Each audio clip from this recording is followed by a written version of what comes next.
آقا کریم علیہ السلام کے وصال کے 3 دن بعد ایک عربی، ایک دیہاتی دور دراز سے سفر کر کے حضور کے روضہ انور پہ حاضر ہوا۔ آرزوؤں کا جہاں آباد کیے وہ کہاں سے چلا اور کشاں کشاں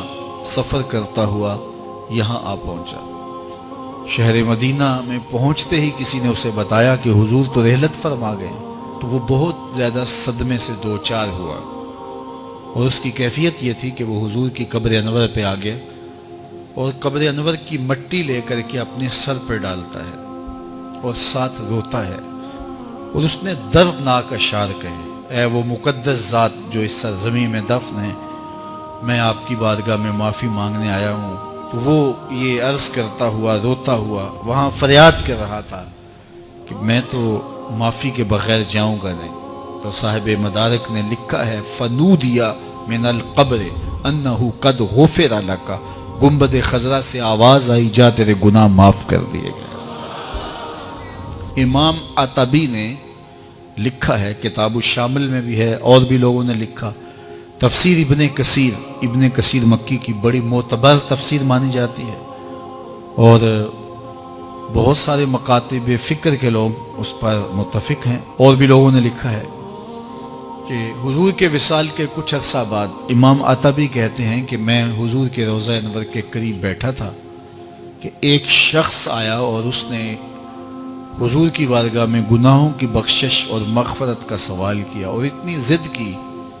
کہ جس طرح کوئی اڑی کر جاتا ہے تو اس طرح وہ بہت زیادہ ضد کرتا تھا اور بار بار کہتا تھا، یہ تو مستغفرا لذنبی، میں اپنے گناہوں کی بخشش و مغفرت کے لیے آیا ہوں اور اس کے بغیر نہیں جاؤں گا۔ تو وہ اس طرح بات کر رہا تھا۔ تو امام عطبی کہتے ہیں کہ وہ چلا گیا تو میری آنکھ لگ گئی، جب آنکھ لگی تو حضور کی مجھے زیارت نصیب ہوئی، اور آقا کریم نے فرمایا، قم یا عطبی، اے عطبی اٹھو اور اس عربی کو، اس دیہاتی کو تلاش کرو، اور جب تمہیں مل جائے فبشرہ بالجنہ، میری جانب سے جنت کی بشارت دیتا ہو۔ تو وہاں جود ہے، عفاف ہے، وہاں آج بھی رحمت کا باڑا بٹ رہا ہے، انوار برستے ہیں، اور جو وہاں جاتا ہے وہ حضور کی بارگاہ میں جو عرض کرتا ہے آنے والے کی فریاد سنی جاتی ہے۔ حضرت امام احمد بن حنبل، حضرت امام شافعی اور حضرت امام اعظم ابو حنیفہ علیہ الرضوان، ان تینوں کا قول یہ ہے کہ جو کوئی حضور کے روضے پہ جائے، ادب سے سلام پیش کرے، ہاتھ باندھ کے کھڑا ہو۔ ہمارے حناف نے کتابوں میں لکھا ہے، یاکف کما یاکف المصلی، جس طرح نمازی ہاتھ باندھ کے دست بستہ کھڑا ہوتا ہے حضور کی بارگاہ میں، یوں ادب سے کھڑے ہوں اور حضور کے روضے کی طرف رخ ہو اور سلام عرض کیا جائے۔ تو یہ تمام کہتے ہیں وہاں جائیں اور سلام پیش کریں، ادب سے حضور سے شفاعت کی درخواست کریں اور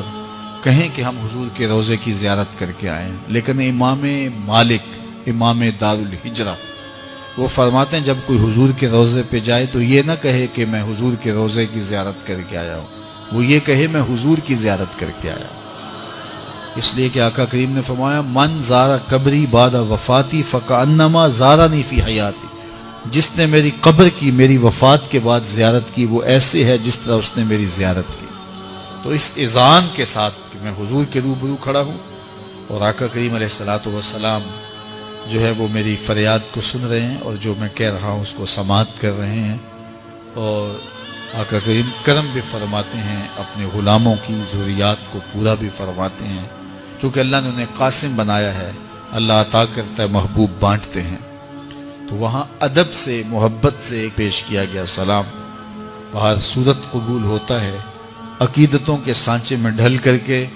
ادب کے انداز میں جب وہاں حاضری دی جائے تو پھر یقیناً وہاں سے جو ہے وہ محسوسات کی دنیا میں یا روحانی دنیا کے اندر جو لوگ بستے ہیں وہ یہ کیفیات پاتے بھی ہیں اور دیکھتے بھی ہیں کہ وہاں سے کتنے انوار بٹ رہے ہیں۔